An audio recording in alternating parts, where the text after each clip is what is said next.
Hi, Dr. Sam Zaranovich here again, and today I want to talk a little bit more about tarot cards and the meaning that the tarot cards are supposed to represent and how the posture of the people in those tarot cards represents that meaning.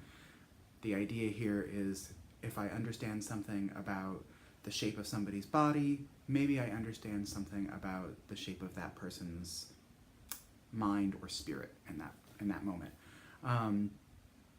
For me, again, tarot cards are about learning how to read people and situations well and understand what's likely to happen next. While I do think sometimes you can have a penetrating insight about the nature of the world by using tarot cards, I don't think it's miraculous. I think it's just a matter of thinking about symbols, thinking about meaning, and thinking about the way our bodies are constantly representing what's happening to us. And that's what's happening when we're reading tarot and when we're reading people. So this is the second video in this series. If you missed the first one, you might go back and look at it, because I'm just going to pick up some of the themes that we were addressing before. The last time we talked about the Fool and the Hermit. And this time I want to talk about the Knight of Swords and the Page of Wands. So let me show you the Knight of Swords from the traditional Rider-Waite art, and also the Page of Wands from the traditional Rider-Waite art. And then let me show you the Knight of Swords in, again, my personal favorite, the Osho Zen, and the Page of Wands from the Osho Zen. And here are the major things to notice about each. Notice that in both of the Knights of Swords, the posture is rounded forward. Either the fists are clenched in the case of the Osho Zen, or the knight is charging forward on his steed.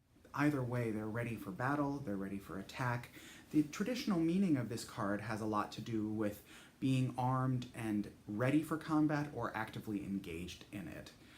In the Osho Zen, the inflection is on the fact that all of the self-defense mechanisms are active and all of the guard reflexes are up and all of the protective instincts are raring and ready to go, but the enemy in question is just made of clouds. And you can see that in the art there.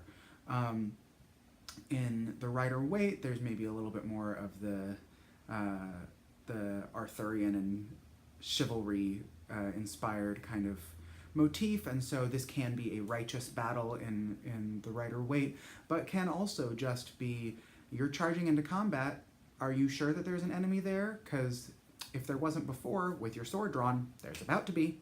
And the theme of both of these cards is about defense and protection.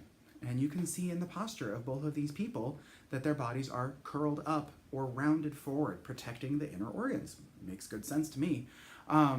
And so the thematic element of the cards and the way that the artists chose to depict the posture of the people in the cards sort of matches well. And in my world, that makes lots of sense. We want our art to depict, at least representationally, some experience that we're having.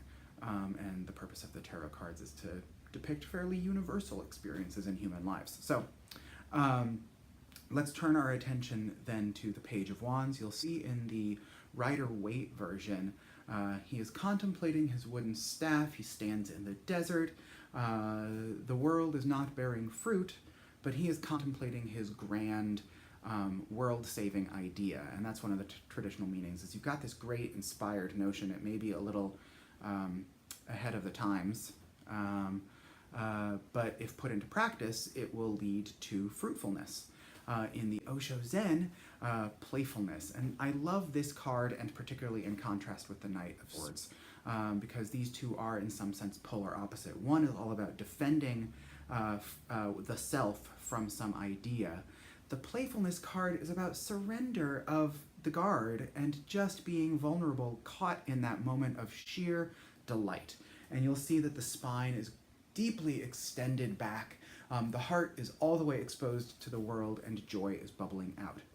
Again, in my world, guard and protect is all about curl up. It's about shrink the available vulnerable space and hide it and tuck it away.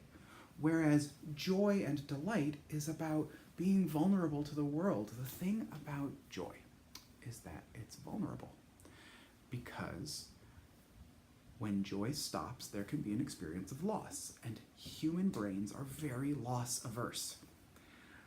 The thing about guard and protect is that there's not really a loss of anything when it ends, except for guarding and protection. If it goes away too fast, it doesn't feel safe.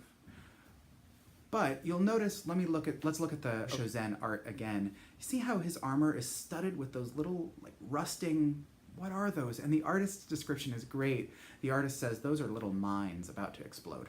For me, the healing journey between the Knight of Swords to the Page of Wands is really about disarming all of our own protection mechanisms and allowing ourselves to be vulnerable to joy. I want to invite you to explore where your protection mechanisms are and where you let yourself be vulnerable to joy.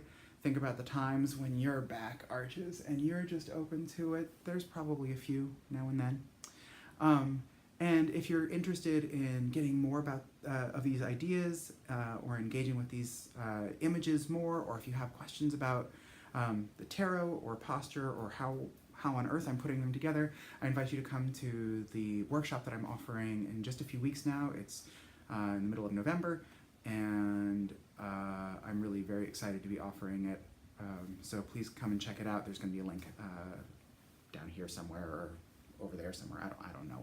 It'll be somewhere obvious. So please come and check out the class on Postures of the Tarot.